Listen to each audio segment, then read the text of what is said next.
Maskatron himself's current location, quasi-known, but his clothes, accounted for. All right. If you look at the footage from Whoever Dies with the Most Toys Wins, you can tell what 12-inch dolls I had from the 70s and 80s and which ones I didn't get until the 90s, because I started filming it and my style would be establishing shot with 4-inch figures, push in for an expressive close-up with the 12-inch dolls. Very seldom is there a 12-inch doll scene head to toe in there, because I was puppeteering them. I had a coworker at the time, Susan. Susan later, we got dismissed early because of inclement weather, and she was like, I'll give you a ride. And I'm like, okay, cool. And as we're driving, she goes, I'm kind of glad I have somebody in the car with me because I've been having contractions all day. She was very, very pregnant with her 5th kid. And I'm like, Susan, I don't drive. I didn't get my license until I was 37. I'm like, am I the best person you could have chosen? But we both lived in the same city, so we both had to go across the river, so she picked me. Anyway, I did not have to deliver a child, nor did I have to drive her to the hospital while she was in the backseat delivering a child by herself. She dropped me off and then apparently went and had the kid and told the doctor, you know what, go ahead and dismiss us tonight. We don't even need to stay overnight, because she was a pro at it by that point. So, but that's another story about Susan. Susan heard that I was making a toy movie with my Star Wars figures, and she says, isn't that kind of boring because your toys don't move? And I said, aha, you've never seen a show called The Muppet Show. Because I would do a close-up of them from the waist up, and I'd be puppeteering them below frame with my hand out of the shot. That kind of thing. And stylistically, on shots where I would have pushed in for a close-up on certain characters, I was unable to because I didn't own the 12-inch dolls of those characters.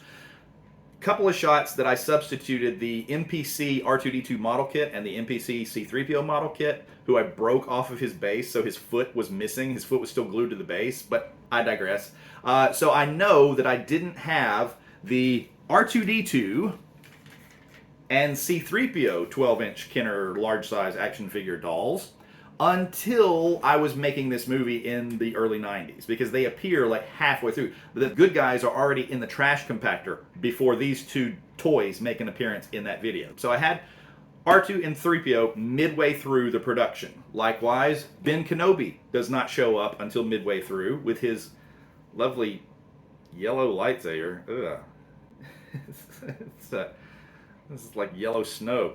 And he has no belt to hang it on. I don't know if mine's just missing a belt or if he didn't come with one. But Ben Kenobi, I did not own until the character was already dead. So the first time he makes an appearance in Whoever Dies with the Most Toys Wins, ooh, the moist toys, the Most Toys Wins, is as a Force ghost telling Luke to turn off his targeting computer and use the Force. I had no dialogue in my movie, so I stole a page from The Empire Strikes Back, which is when he visually appears as a ghost, and put it in A New Hope, where he is only audible as a ghost. There's a very fleeting shot in Whoever Dies with Most Toys Wins of the 12-inch Stormtrooper figure, so I must have gotten this around that same time.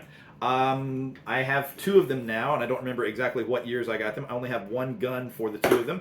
And the gun that came with the Stormtrooper doesn't actually look very much like the Stormtrooper gun, but a Stormtrooper gun did come with a different figure. More on that in a little while. And I'm not sure where or when I got these, but I do remember a pen pal of mine taking a 12-inch Stormtrooper and cutting its helmet off and embedding a Han Solo 12-inch head inside of it and making a removable helmet Stormtrooper. Can't remember who did that, and I can't remember if I ever saw photos of it, but I was always wondering, like, well, what did you use for the torso? And that was the first time somebody talked about, like, Milliput or Super Sculpey or some product where they could add details to a custom figure. At that point, everything I had done was subtractive sculpting. I was taking away details from whatever toy I was using.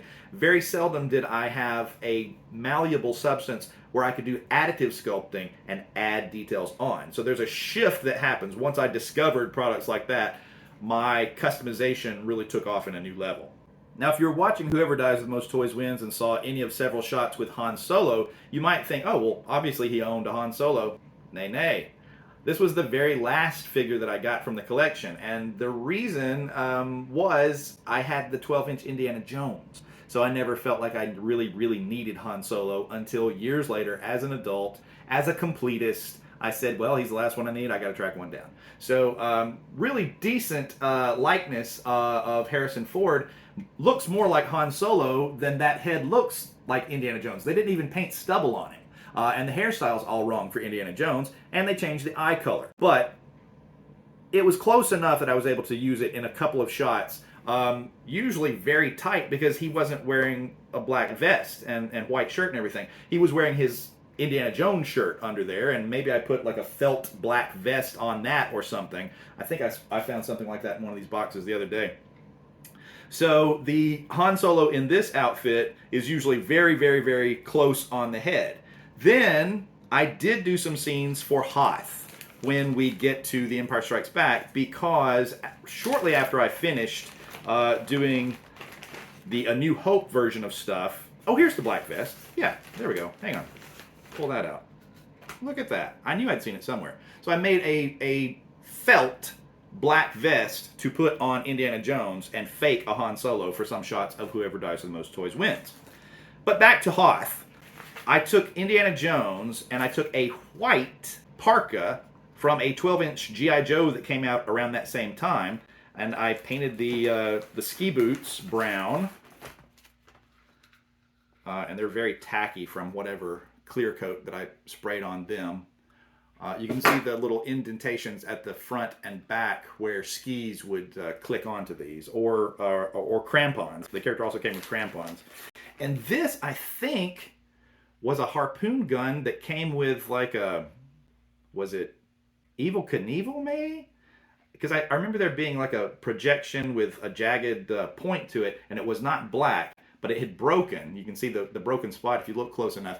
And I painted this black to be somebody's gun that I stuck in here with all this stuff. But the G.I. Joe outfit was in white. Here are the pants to it.